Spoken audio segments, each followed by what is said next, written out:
But it's been from a very educational point of view, very good for the people to see, you know, what actually goes on with these animals. But of course, the big challenge initially was how do you cover a big hole like that? So we initially I was very surprised. I didn't really have the right equipment.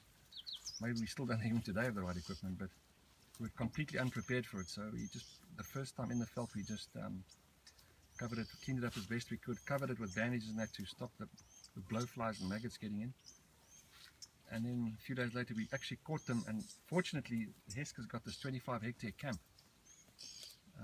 in which we could put these animals and keep an eye on them, and were able to dart them on many occasions to treat them. But then the thing with the problem was that they kept on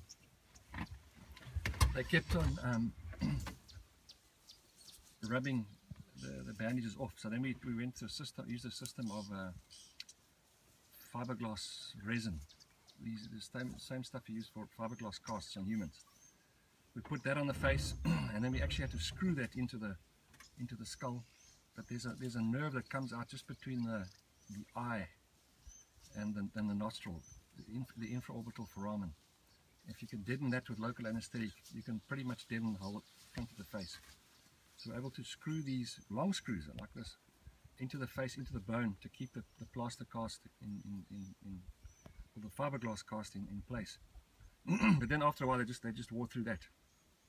Obviously it's irritating her, and the maggots were getting underneath. So it got to the point where we actually had to take a whole big piece of tin, like a tin roof, and put that first the fiberglass cast and then the tin roof over that, and then screw the tin roof onto the skull. So the longest we were ever able to leave the roof on for was about 3 weeks.